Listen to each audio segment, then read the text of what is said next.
So today we are cooking buns, meat buns or ama buns as my friend would say. So you start by washing your buns and then you add in salt.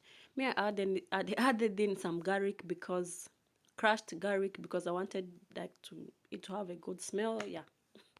Here comes my buns after cooking them for 30 minutes. So yeah, some meat were falling off from the buns by the way.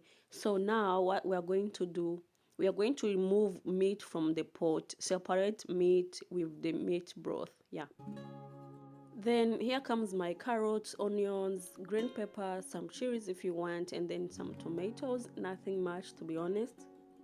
Also the tomato paste. So I added in some cooking oil in the pot, then I put in my meat. Let me call it meat, I won't call it bones anymore because there's meat. Yeah, there's meat actually. So now I'm going to keep on frying this my meat for like 3 minutes. Yeah, 3 minutes on medium heat. Can you see that they have changed the color? This is the color that we want. Yeah, so if you can achieve that color, please go ahead and do it. It really gives it a good flavor. Very delicious. So next, in the same pot, you don't have to wash it after frying your meat in there. Just go ahead and add in the carrots. We're going to cook these carrots for like 2 minutes, and then later on after 2 minutes we add in our green pepper or onions and chilies like for spiciness. If you eat it, if you don't eat it, just skip it, don't add it. Then for it to cook so fast, I added in some salt. Then I covered. I cooked until everything was soft, but if you don't want it to be too soft, no worries.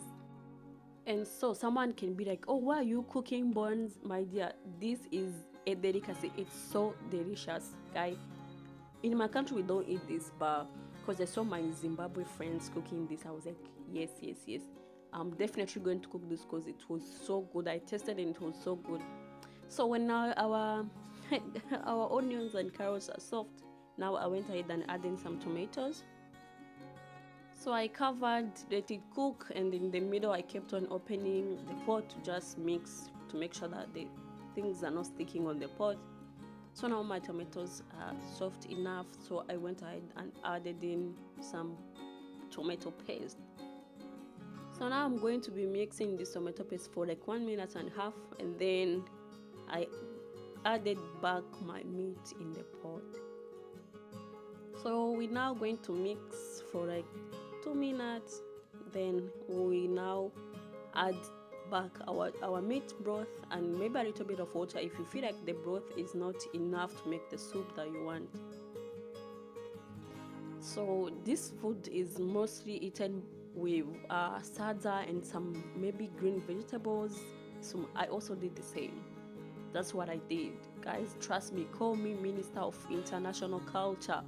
I'm that person who will eat food from different countries, and if you can subscribe here, you're going to watch me cook food from different countries. Yeah, I'm going to show you different recipes. Just go ahead and subscribe. So after adding in some meat broth and water, now we mix and then cover it to cook. Let it simmer on low heat for like 10 minutes, and then this is the result, guys. This was so good. This was so good. And if you want your soup to be thick, very thick, you can go ahead and do that. But me, I didn't want it to be very thick because I added black pepper, and I know that after a few minutes when it cools down it's going to be very thick, so I didn't want to make it thick when I was cooking. Can you see the meat falling off? Can you see, guys? Can you see how soft and tender that meat is? Oh my god, don't call this buns. So basically that's it for our buns or our meat. Yeah, thank you so much for coming. See you next time. Make sure to subscribe. Bye.